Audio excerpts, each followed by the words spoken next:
Bonjour mes chatons, alors aujourd'hui nous allons réaliser le tirage des Vierges, tirage général pour octobre 2020. J'ai déjà tiré les cartes du tarot des chats mystiques en prévision. Nous avons donc sorti 3 cartes. Ici nous avons le chaton de ciel qui nous dit que il faut sortir de votre zone de confort, qu'il ne faut pas faire preuve de timidité et qu'il ne faut pas hésiter à se lancer dans les nouveaux projets, les nouveaux challenges.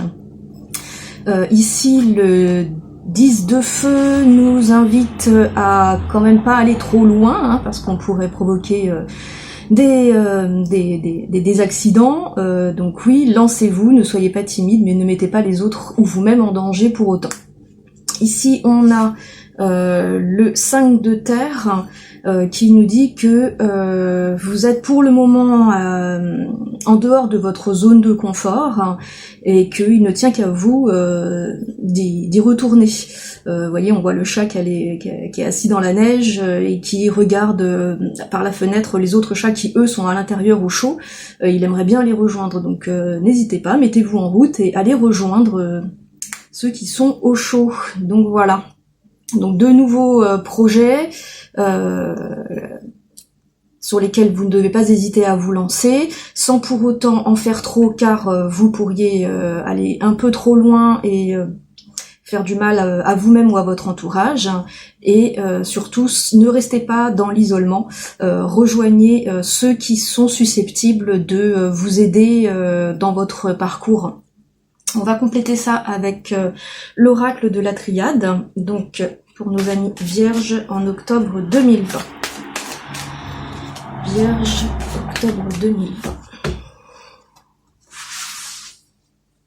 Alors,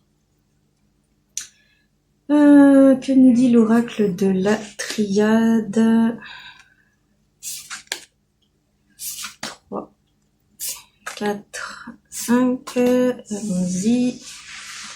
Vous restez là les enfants. Alors, je les mets dans votre sens. Ouais, ça rejoint ce qui était dit précédemment. Je m'explique.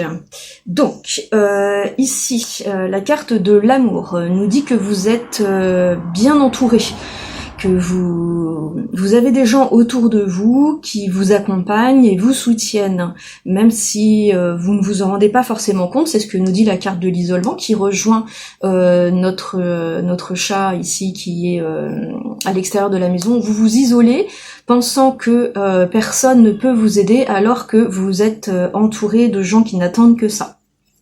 Ici, la naissance nous dit que vous avez un projet en gestation sur le point d'éclore. Hein. C'est un peu ce que nous disait ici notre chaton de ciel, qui disait qu'il ne faut pas hésiter à se lancer dans le nouveau projet.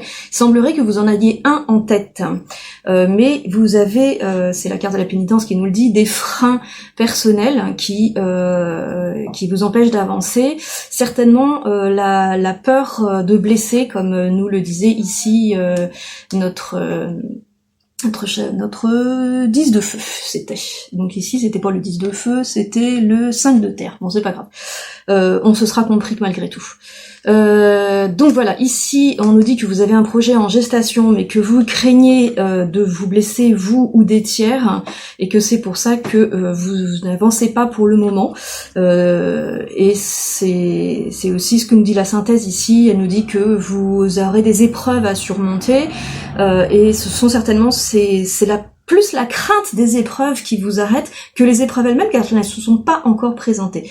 On va quand même doubler la carte de l'épreuve pour savoir si elles seront surmontées ou pas. Et ben voilà, le sceau, qui est une carte de protection, qui nous dit que toute difficulté est surmontée, donc vous n'avez rien à craindre. Lancez-vous dans le projet que vous avez en tête en gestation, car même si vous avez le sentiment d'être seul pour l'affronter, c'est faux. Vous êtes entouré, vous êtes accompagné, vous êtes soutenu, et votre projet s'annonce plutôt bien. En anglais on dirait successful, je sais pas comment on dirait en français, ça y est, je fais ma Jean-Claude Van Damme. Sur ce, amis vierges, je vous dis à bientôt mes chatons.